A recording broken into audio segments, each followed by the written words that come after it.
Akhirnya kita kembali hadir di Rumah Sakit KI Jenderal Mustofa Tasikmalaya. Ya, hari ini bakal ketemu sama Dokter Gigi Muhsin, di mana kita bakalan ngobrolin soal prostodontia. Apa itu? Ilmu yang harus kita berdua dan juga pemirsa dapatkan ya. Ilmu tentang gigi ya. Betul. Dan tentunya seperti apa? Ayo kita cari tahu prostodontia di PTK. Let's go. Yuk.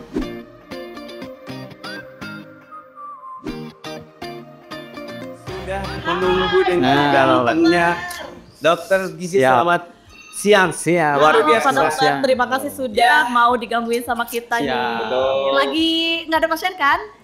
Lepatnya lagi ditungguin biar. Lagi ditungguin dulu. Baik, berarti kita harus aktual, tajam, terpercaya begitu ya.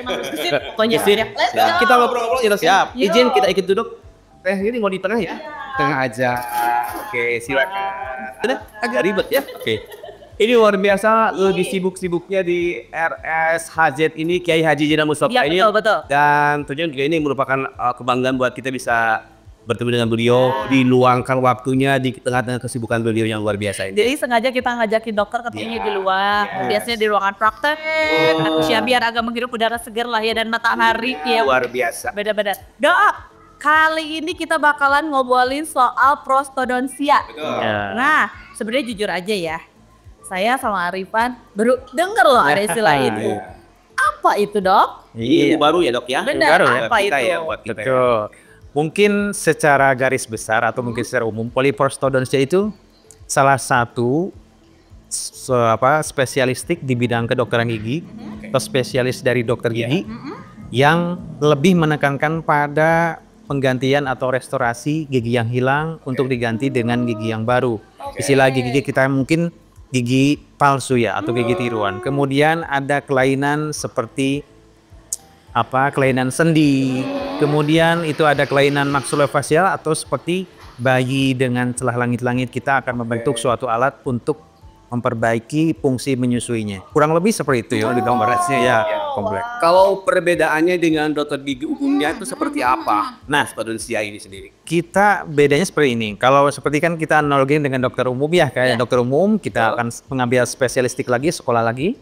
Ya, nanti itu dapat mempelajari, memperdalam bidang tertentu. Nah, untuk spesialis prostodontia ini atau prostodontia ini, jadi dari dokter gigi, kita yang tadi katakan mendalami di bagian restorasi atau rehabilitasi gigi yang hilang. Untuk sekarang yang mungkin dikatakan spesialis gigi tiruan, spesialis gigi palsu, dan sekarang kan ada beberapa macam-macam gigi palsu ya.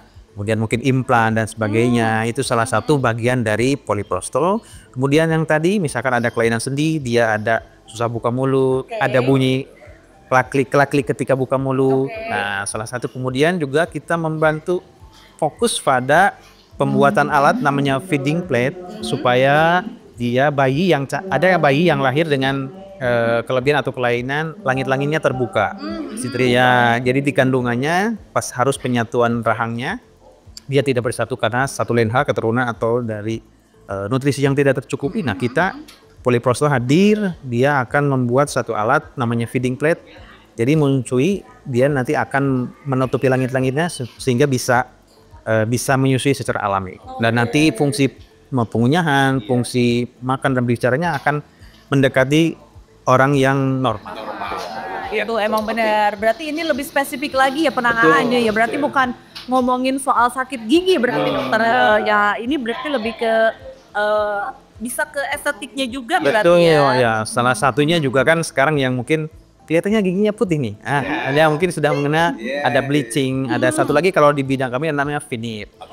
Veneer kan ada yang direct, dia yang langsung atau mungkin yang indirect. Yang frozen itu yang indirect, artinya yang kita kerjakan di laboratorium langsung kita pasang seperti yang nanti kayak artis-artis kita mungkin kayak Hollywood Smile nanti kan itu salah satu bagian estetik dari itu untuk estetiknya ya. Tapi untuk yang fungsi yang tadi untuk mengganti gigi yang hilang, kemudian untuk membuat pengunyahan atau misalkan bayi yang defek kita lebih. Kesininya pengunyahan akan kembali dengan gigi yang ada. Jadi sampaikan kembali Dok kepada yang menyaksikan kami lewat tayangan luar biasa ini adalah jenis-jenis dari Prosto. Nah, Ya. prostodontia ini sendiri apa saja? Oh iya. Ini ya, kalau misalnya ya nanti bisa terlatih prostodontia ya, atau prostodonti. Mungkin salah satu atau mungkin salah banyak ya, salah banyak dari salah treatment atau misalkan apa aja perawatan yang bisa dilakukan dari prostodontia. Salah satunya mungkin yang kita mungkin kenal pertama gigi palsu ya. Gigi palsu, betul. Nah, gigi palsu itu dia ada yang lepasan, yang bisa dipasang lepas. Ya, ada yang permanen, yang paten, yang nggak bisa dilepas. Kemudian yang tadi saya sebutkan juga dia perlu ada yang namanya penyembuhan kelainan sendi. Sendi namanya sendi temporomandibula di sini. Ketika misalkan seseorang ada yang susah buka mulut atau bunyi atau mungkin sakit ketika buka mulut, salah satu ranahnya polyprostodontia sebagai di sana. Nanti kita akan membuat namanya occlusal splint supaya nanti sendinya direstorasi, direhabilitasi sehingga sakitnya akan hilang dan buka mulutnya akan kembali lagi. Selanjutnya yang tadi disampaikan untuk pembuatan feeding plate. Nah, feeding plate itu salah satu mungkin kelebihan prosto bergabung nanti berkolaborasi dengan dokter bedah. Jadi ketika bayi yang baru lahir yang tadi langit-langitnya tidak menyatu, kesusahan untuk menyusui secara alami. Nah, kita bikin alat namanya feeding plate. Nanti feeding plate. Ya, nanti disimpan di langit-langit seperti gigi tiruan, cuman dia nggak ada giginya, cuman platnya aja. Nanti dipakai selama kurang lebih setahun. Nanti kita evaluasi ketika misalkan berat badannya sudah cukup.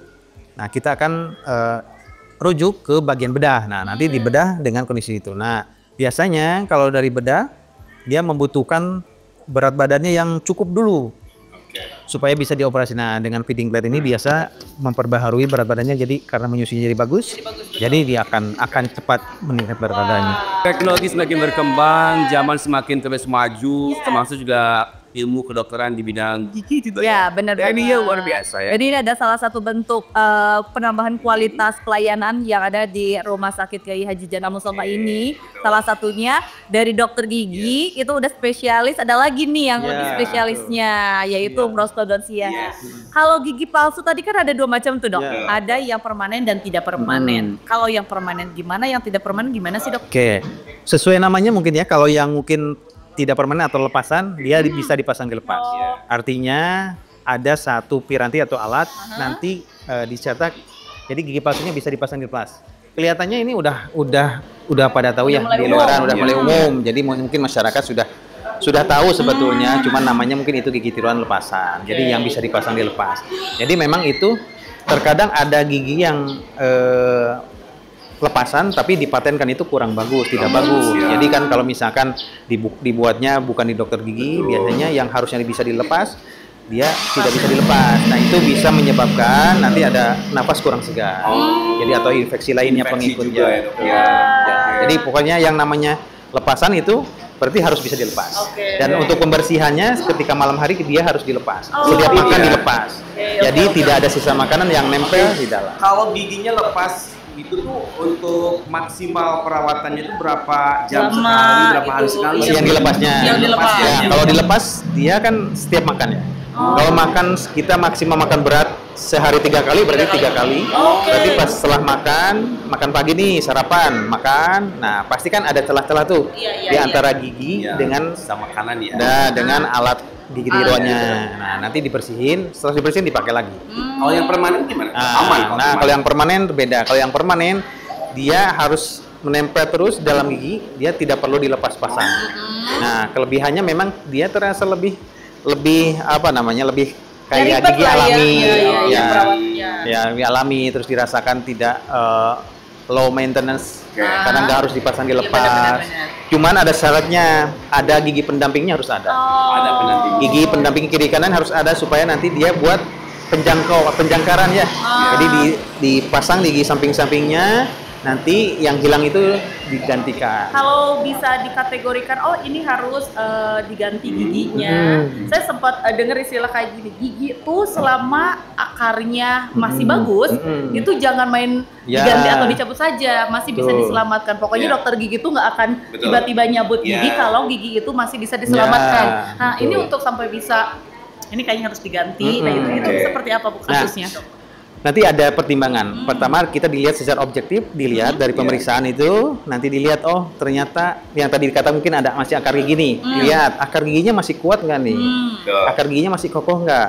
Nah kalau masih kokoh tertanam dalam tulang, berarti ada kemungkinan dia bisa digunakan untuk menjadi penjangkar. Nanti ditambah disambung lah ya, dikatakan disambung di perawatan saraf dulu kita sambung dengan namanya core atau misalkan pasak. Nanti dibikin crown, dibikin mahkota lagi. Jadi si akar yang ada di dalam itu kita akan jadikan penjangkar. Jadi giginya nggak hilang, kita yang ada dijadikan penjangkar. Cuman kalau giginya sudah rusak, udah goyang, tinggal akarnya yang tadi udah goyang, agak sulit untuk mempertahankannya. Lebih baik kita dicabut. Baik, ini luar biasa ya. Jadi kalau misalkan zaman sekarang ini gigi dan mulut ini adalah merupakan jendela diri kita ya. Benar. Kepercayaan diri kita, kesehatan juga nanti akan berpengaruh gitu ya. banget. Tapi yang menjadi kendalanya adalah ketika masyarakat ini datang ke dokter gigi, apalagi protodontia ini sendiri katanya ada anggapan memang ini bisa biayanya tinggi. Nah ini barangkali bisa di cover BPJS nggak sih dok kalau untuk mereka yang memiliki BPJS yang mau perbaikan gigi dan lain-lain begitu? Ya. Sebenarnya mungkin ini ada sedikit kabar baik ya, walaupun mungkin BPJS tidak mengcover semuanya, tapi untuk BPJS, peserta BPJS, kita di FKTP lanjutan ini, rumah sakit ini ada penggantian dari BPJS, cuman nominalnya mungkin menyesuaikan. Jadi dari BPJS itu, yang tadi yang lepasan itu, bisa kita pengurangan dari BPJS per rahang itu Rp500.000. Jadi kalau misalkan nanti dari pembuatannya misalkan berapa gigi nih, ternyata habisnya misalkan Rp1.000.000 untuk perhitungannya. Nah nanti pasien mungkin harus iur biaya kekurangannya. Dari BPJS kan dibayarkan Rp500.000. Nah nanti kekurangannya ya pasien harus iur sendiri, bayar sendiri ke rumah sakit. Paling seperti itu. Lumayan banget loh. Ya lumayan untuk ongkos, untuk misalkan ya lumayan. Benar. Dan tadi juga ada yang sebutin soal tadi rahang klik. Ya, Saya pikir kalau itu bukan urusan ke area gigi ya. Saya pikir itu beda lagi. Gimana? Alhamdulillah belum alami si Arifan ya. Itu maksudnya kayak gimana dok? Apa geseran atau apa sih?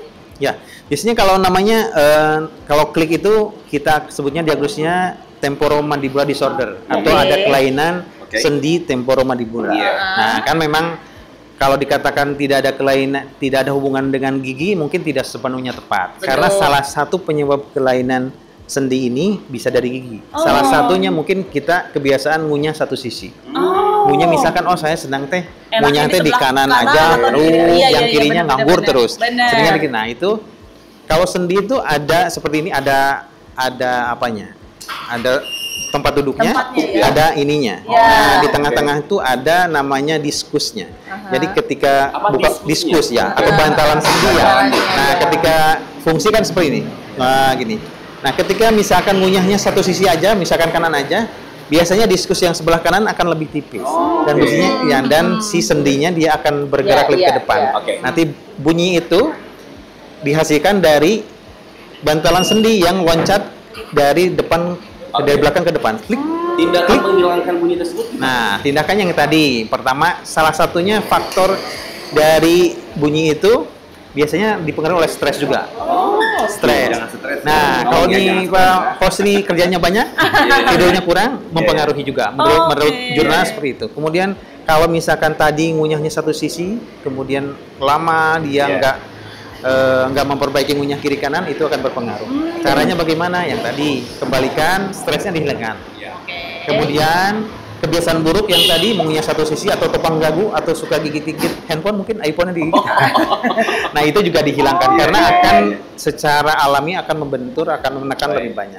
Dan ada yang kalau sampai dia akan yang berat sampai susah buka mulut dan bunyinya udah krek ada itu udah sampai tulang sama tulang itu bertemu. Itu harus menggunakan alat namanya occlusal splint yang tadi saya sebutkan. Itu nanti ya diangkat seperti itu, kemudian nanti dikembalikan si diskus atau bantalan sendinya supaya kembali lagi ke tempat semula. Ternyata memang kadang suka memikirkan hal yang sepele ya dok. Oh emang stres, saya pikir sama kesehatan mental aja. Ternyata stres itu ngaruh ke banyak hal ya. Ngaruh banyak. Nah, zaman sekarang kan sudah ada lagi teknologi namanya implan gigi dong. Nah. Jadi apa? Maaf, saya pikir implan itu dok, gitu ya, atau implannya tuh, gitu kan, untuk estetik badan. Ternyata gigi juga ada implan. Pengertian maksudnya implan gigi itu apa? Nah, implan kan pada dasarnya disebutkan implan itu ada sesuatu benda yang dimasukkan ke dalam badan. Nah, makanya tadi ada implan KB, ada implan apa tadi? Iya, betul. Nah, ya betul. Dan dari gigi juga kan ada sesuatu benda yang dimasukkan ke dalam rahang. Nah, fungsinya untuk menggantikan gigi. Nah, bahan implan gigi itu banyak dari titanium. Nah, titanium kita ada bentuknya khusus, kita masukin ke dalam tulang gigi yang udah hilang. Ya, maksudnya supaya nanti titanium itu bergabung dengan tulang dan nanti akan menyatu, jadi kokoh gitu ya. Jadi diselimuti oleh tulang, nah itu akan ditanam sebagai mengganti dari akar gigi ya. Ya, jadi kayak penjangkar. Ya, betul. Jadi ada 2 tahap, jangkar dimasukin, kemudian nanti jadi kayak gigi lagi, dibikin mahkota lagi. Jadi seperti itu. Kalau siklusnya nih dok, misalnya ada satu pasien, ada keluhannya tuh cuma bisa sakit gigi lah. Nah itu siklusnya kayak gimana sih, harus gimana dok, kemana dulu gitu sampai dapat perawatan? Betul. Sebetulnya mungkin tidak perlu menunggu sakit gigi ya. Ketika misalkan ketika sikat gigi atau pas ngecek ketika sikat gigi lihat ada udah mulai bolong, nah itu harus segera diperiksakan ke dokter gigi. Dokter gigi umum udah memungkinkan untuk memeriksa gigi yang berlubang. Tapi kalau misalkan sudah merasa linu atau misalkan sakit, berarti bolongnya sudah sangat dalam. Sudah mencapai namanya lapisan dentin atau saraf gigi bahkan. Itu harus sangat segera dilakukan tindakan. Karena kalau misalkan sudah sakit apalagi, dia berarti sudah hampir mati giginya. Berarti efeknya sudah sangat dalam. Ya, segera kunjungi mungkin dokter gigi. Nanti akan dilakukan seperti juga perawatan saraf, sederhana namanya pulpa capping atau perlindungan sarafnya. Kemudian kalau misalkan lebih dalam harus perawatan saraf saluran akar gigi atau PSA. Nah, setelah itu ya nanti ditambah ujungnya. Kalau mahkotanya masih bagus.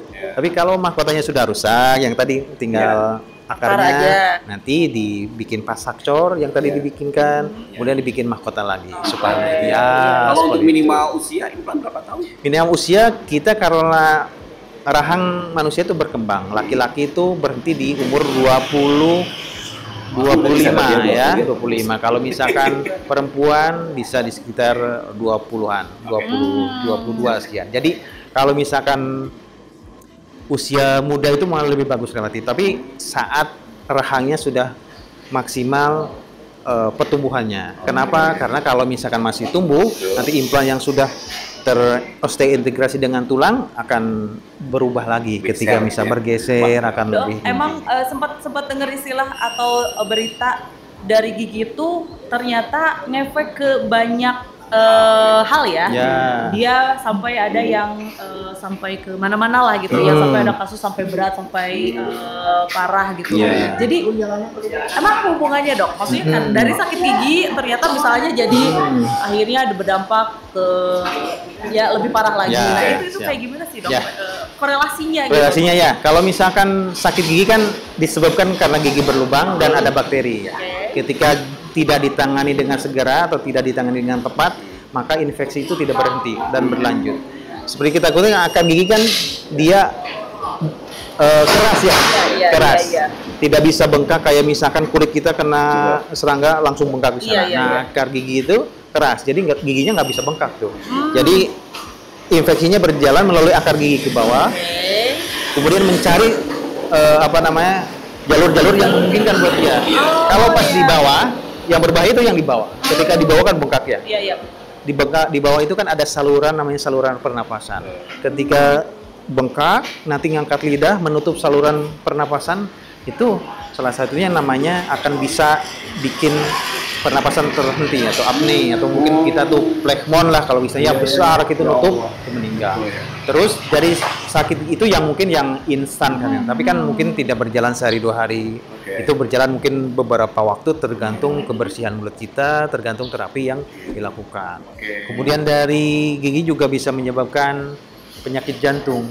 Karena menurut informasi dari misalkan jurnal yang sudah terverifikasi bahwa bakteri yang yang menyebabkan jantung itu ternyata sama jenisnya dengan yang menyebabkan gigi berlubang. Nah, ketika dalam gigi itu ada terhubung dengan pembuluh darah ya, nanti terhubung, kan kita tidak bisa menentukan bakteri itu berhentinya di mana. Ketika berhentinya di jantung, dikatakan akan bisa menyebabkan salah satu penyakit jantung. Begitu. Pernah dengar istilah ketika yang punya riwayat atau punya didiagnosa punya kelainan jantung, jadi hindari sakit gigi. Nah itu mungkin kesana Betul. arahnya. Iya betul, karena gigi yang rusak akan jadi vokal infeksi namanya. Betul. Makanya ketika ada yang operasi jantung, biasanya dokter spesialis jantung akan menyarankan atau merujuk dulu ke dokter gigi untuk dihilangkan vokal infeksi, salah satunya gigi yang berlubang, gigi yang harus dicabut, harus diambil. Jadi ketika operasi sedemikian mungkin harus hilang dulu tuh infeksinya, ya diartikan bakterinya dihilangkan lah. Jadi dok, kalau tadi dibilang salah satunya adalah di prostodontia ini ada pengertian gigi ya, gigi palsu ya. Terus kalau misalnya, saya sempat dengar istilah kalau orang yang pakai gigi palsu, itu tuh boleh dibilang angka kualitas hidupnya tuh meningkat. Maksudnya gimana? Maksudnya gimana ya? Nah itu mungkin bisa, ini agak panjang nih ceritanya. Siap dengarkan. Ya, jadi begini. Jadi kan orang yang dengan menurut gigi untuk menikmati masa tua atau mungkin mengunyah dengan baik dibutuhkan sekitar 20 gigi dalam mulut. Jadi orang itu bisa menikmati sate atau menikmati makanan yang kekinian dan lain-lain. Dikatakan perlu sekitar minimal 20 gigi untuk bisa menikmati makanan tersebut. Kalau kurang dari itu, pengunyahan akan terganggu. Sesakan ya kalau misalkan ngunyah nggak ada giginya kan dioper-oper kiri kanan, Hanya bubur aja masuknya ya. oper kiri kanan. Ya. Iya, makan kacang kan susah apalagi. Nah itu jadi nutrisi yang akan ada dari makanan tersebut tidak akan terserap, bahkan tidak terserap maksimal. Nah itu juga akan berpengaruh dengan kesehatan lainnya di bagian lain, termasuk kan dari lambungnya nanti kan karena penyerapannya tidak baik, nanti badannya kurang gizi dan lain sebagainya. Nah tentunya pertahanan tubuh kita juga tidak serta-merta jadi lebih kuat kalau nutrisinya tidak bagus.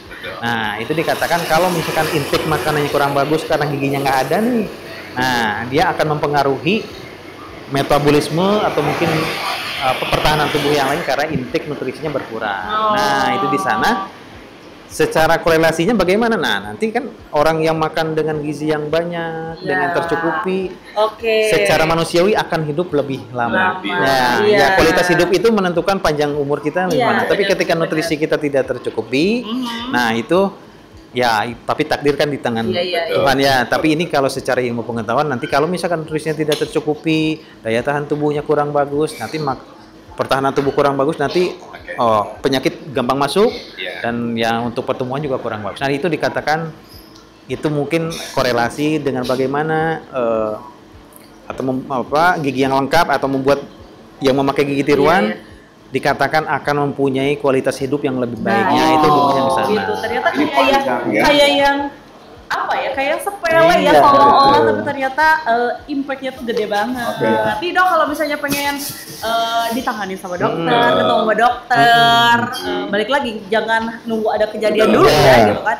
Itu jadwalnya kapan aja? Ya, untuk di SMC LORS KHZ ini kita sudah mulai beroperasi memiliki jalan praktek di Poliprostodontia. Nah, ini tepatnya di lantai 2 untuk waktunya dari setiap hari Senin sampai Jumat. Senin sampai Jumat. Selasa, Rabu, Kamis, Jumat. Ini komplit banget. Dari jam 9 sampai jam 2 siang. Nanti coba kita ada konsultasi dengan dokter ya.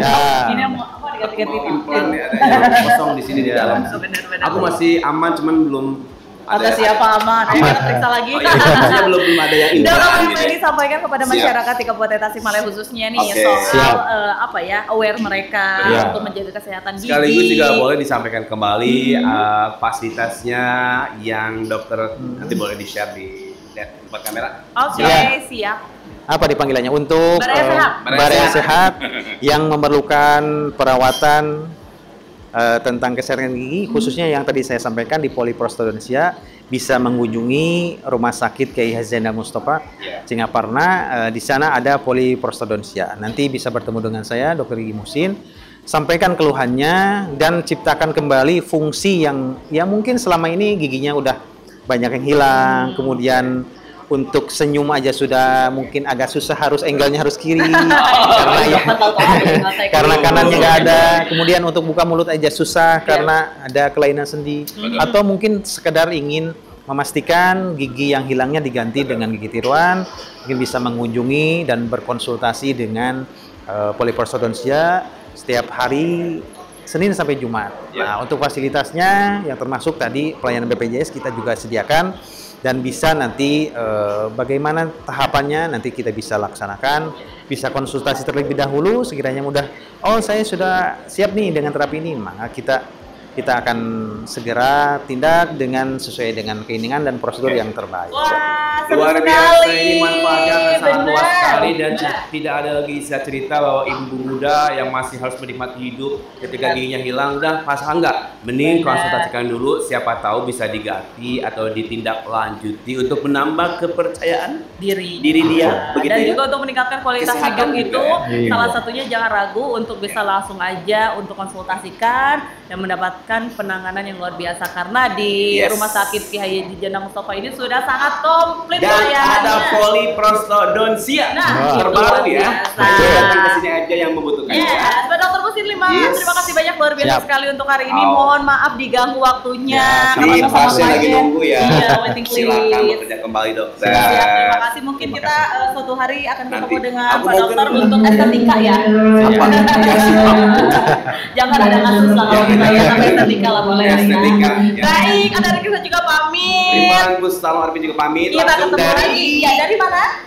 RS Kiai Haji Zainal Mustafa Ya. Tasikmalaya. Dan kita bakalan nyari tahu PDKT Yes, lagi di jalan-jalan tempat-tempat lagi, yang di tempat lain. lainnya. Siap-siap ya. Ngobrol soal kesehatan Ya. di episode selanjutnya. Terima kasih. Terima kasih. Assalamualaikum. Dok, terima kasih ya. Siap.